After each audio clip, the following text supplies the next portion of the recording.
Hello আমার প্রিয় sweet cute বন্ধুরা, কেমন আছো তোমরা?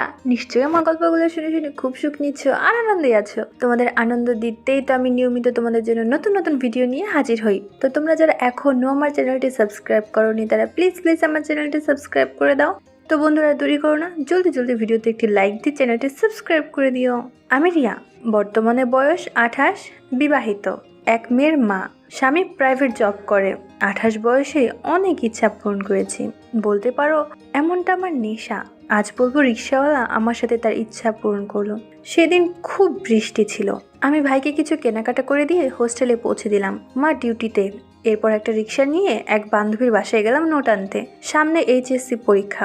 ফিরতে 8টা বেজে গেল। একই রিক্সা ফিরলাম, কারণ যেখানে গিয়েছিলাম সেখান থেকে রিক্সা পেতে অনেক ঝামেলা, তার উপর বৃষ্টি। তাই ওঠার সময় কথা বলে নিয়েছিলাম যাওয়া আসা ঘন্টাখানেক দেরি হবে। রিক্সাওয়ালা 200 টাকা ভাড়া চাইলো, রাজি হয়ে গেলাম। কিন্তু ফিরতে দেরি হওয়ায় আসার পথে রিক্সাওয়ালা বলল, আপা আমাকে অনেক দেরি করাইছেন, তাই টাকা বাড়াই দিয়েন। আমি কত টাকা দিতে হবে জিজ্ঞাসা করলাম। বলল মোট 300 টাকা দিতে। আমি বললাম ঠিক আছে দিব। অনেক রাস্তায় তার সাথে কথা বললাম, আর তার সাথে এটা সেটা নিয়ে। বয়স বেশি না, 35-এর মতো হবে। দেখতে খারাপ না, জিম করা শরীর দেখে মনে হয় গায়ে বেশ জোর আছে। কথায় কথায় জানলাম বাড়ি রংপুর। যাই হোক, কথায় কথায় পৌঁছে গেলাম। বৃষ্টিতে পর্দা থাকলেও আধ ভেজা হয়ে গিয়েছি, রিক্সাওয়ালাও কাক ভেজা। যখন নামছি তখনও তুমুল বৃষ্টি চলছে। নামতে গিয়ে বিপত্তি টের পেলাম, পার্স ফেলে এসেছি বান্ধবীর বাসায়। আমি রিক্সাওয়ালাকে বললাম তুমি বসো, আমি টাকা নিয়ে আসছি। ও আচ্ছা বলে সিঁড়ির নিচে দাঁড়ালো। দরজার সামনে গিয়ে মনে পড়লো বাসার চাবিও তো পার্সে। আমি নিচে গিয়ে রিক্সাওয়ালাকে বললাম সব জানতে চাইলাম হাতুড়ি জাতীয় কিছু আছে কিনা। ও ছোট একটা রডের টুকরো আনলো, বলল চলে না পা, তালা ভেঙে দিই। আমি নিয়ে গেলাম, লোহার টুকরোটা দিয়ে তালার আড় দিয়ে চাপ দিতেই তালা খুলে গেল। এ বাবা কি শক্তি রে! যাই হোক, আমি ও সে পুরাই ভিজে গেছি। বেচারা এত কিছু করলো, তাই তাকে ভিতরে এসে বসতে বললাম। ঘরে ঢুকে লাইট জ্বালালাম, তারপর তাকে একটা টাওয়াল দিয়ে গা মুছতে বললাম। আমিও চেঞ্জ করতে গেলাম। চেঞ্জ করে রুম থেকে বেরোতে গিয়ে দেখলাম সে এতক্ষণে দরজার ফাঁক দিয়ে আমাকে দেখছিল। আমি রেগে গিয়ে তাকে চর বসালাম, গালাগালি করলাম। বললো আপা ভুল হয়ে গেছে, মাফ করে দেন, আমার টাকা দেন, আমি চলে যাই। আমি অগ্নিশর্মা হয়ে টাকার জন্য মায়ের রুমে গেলাম। এ কি, মায়ের আলমারির চাবি তো ভুলে আমি সাথে করে নিয়ে গিয়েছি, এখন কি হবে? আমার রুমে এলাম। আমার সব টাকাও যদি পার্সে রয়ে গেছে, তবুও খুঁজে দেখি কিছু পাই কিনা। 100 টাকা পেলাম। রিক্সাওয়ালার কাছে এসে নরম গলায় আমি সব বললাম। 100 টাকা এগিয়ে দিয়ে সে নিতে রাজি হয় না, ধমকের সুরে বলল টাকা দেন, না হলে ভালো হবে না। আমি নিরুপায় হয়ে বোঝানোর চেষ্টা করলাম, কিন্তু সে রাজি হলো না। উত্তেজিত হয়ে গেল। 4 ঘন্টা ঘুরিয়ে ভাড়া দেবেন না? আবার আমার ভুল হয়ে গেছে বলার পরও আমাকে মারছেন। মারার কথা তোলাতে আমি বললাম তুমি দেখেছিলে কেন, মারাই উচিত। এবার সে গালাগালি শুরু করলো। আমি প্রতিবাদে করতে উল্টো বলছে 2 ঘন্টা আমাকে বসায় রাখছে, এটা কিছু না, আর আমি দেখলেই দোষ। আমি আরো রেগে গেলাম। এবার সে আমার দিকে এমন ভাবে তাকালো, আমি তো ভয় পেয়ে গেলাম। সে বলল আপা ভালোভাবে টাকা দেন, না হলে কিন্তু কি করে টাকা উসুল করতে হয় আমি জানি। এই বলে সে এগিয়ে আসলো আমার দিকে। আমি দৌড়ে ঘরের রুমে ঢুকে দরজা আটকাতে গেলে সে ধাক্কা দিয়ে রুমে ঢুকে গেল। আমাকে চাপটে জড়িয়ে ধরলো। আমি ছাড়াতে চাইলে সে আমাকে ফ্লোরে ফেলে দিল।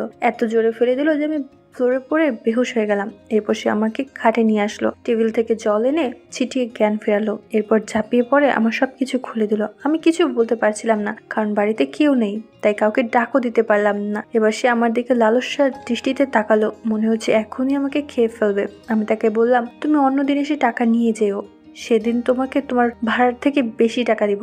সে বলল এখন আর টাকা লাগবে না, আপনার টাকা আপনি রাখেন, আমার এখন আপনাকে চাই। আমি এখন আপনার সাথে আমার মনের বাসনা পূরণ করব। আমি তাকে কিছুতেই মানা করতে পারছিলাম না। সে আমাকে ছাড় দিবে না, সেটা আমি ভালোই বুঝে গেছি। তাই আমি তাকে বললাম ঠিক আছে, আমি তাহলে একটু ফ্রেশ হয়ে নিই, তারপর তুমি ওয়েট করো একটু। আমার একটা বয়ফ্রেন্ড ছিল, আমার সাথেই পড়ে। আমি তাকে দিয়েছি অনেকবার। আমাদের প্রথম দেখা হয় কলেজে প্রথম দিন। সে আমার দিকে ফেল করে তাকিয়েছিল। আমি তাকে প্রথম দিন তেমন একটা পাত্তা দেইনি, তো বসে হাল ছাড়েনি, বোকার মতো আমার পিছু পিছু লেগেছিল। তার নাম মৃদুল। সে দেখতে ও ভারী হ্যান্ডসাম। কলেজের অনেক মেয়েরাই তার ক্রাশ। ও চাইলেও অনেক মেয়ের সাথেই প্রেম করতে পারতো, কিন্তু না, সে আমার সাথেই করবে। আমাকে কলেজে ফার্স্ট ইয়ারের রেজাল্ট দিল, মৃদুল ফার্স্ট হয়েছে। তারপর থেকে আমার সাথে কথা বলতে শুরু করলাম। আমরা প্রায় একসাথেই থাকতাম, লাইব্রেরিতে একসাথে বসতাম। আমরা ধীরে ধীরে অনেক গভীরে চলে যাই।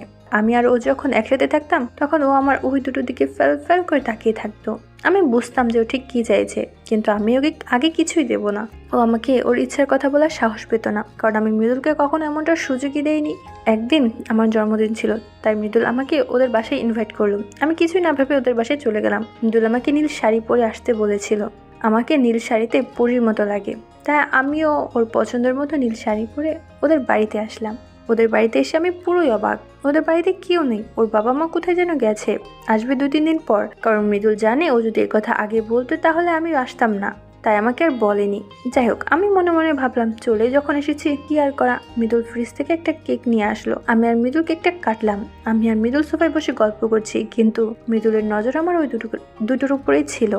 মৃদুল আমার হাতের উপর ওর হাতটা রাখলো। আমি আর বাধা দিলাম না। ওর হাত কেমন যেন গরম হয়ে আছে।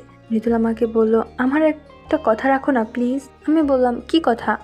মৃদুল ওর মনের কথা আমাকে জানালো। আমি আর মৃদুলকে না বললাম না। তারপর আমি আর মৃদুল আমাদের ইচ্ছে পূরণ করলাম। আমি ফ্রেশ হওয়ার বাহানায় মৃদুলকে ফোন করলাম। মৃদুল বলল, তুমি ওকে একটু কথায় ব্যস্ত রাখো। আমি তাই করতে লাগলাম। কিছুক্ষণ পর মৃদুল এলো। আমি আমার রুম থেকে চলে গেলাম। আমি এসে দেখি মৃদুল আর ও একসাথে গল্প করছে, কিভাবে ওরা দুজন একসাথে আমাকে দিয়ে ওদের মনের ইচ্ছা পূরণ করবে। আমি মনে মনে ভাবলাম, আজ আমার রক্ষা নেই, যা আছে কপালে সেটাই হবে। ওরা একটু একটু করে আমার দিকে এগিয়ে আসছে। আমি নিজেকে ওদের হাতে সঁপে দিলাম। ওরা আমাকে নিয়ে বেশ মেতে উঠলো। আমি মনে মনে ভাবলাম, আমিও ওদের সাথে মেতে উঠি, এখন তো আর কিছুই করার নেই, আমিও একটু সুখ নেই।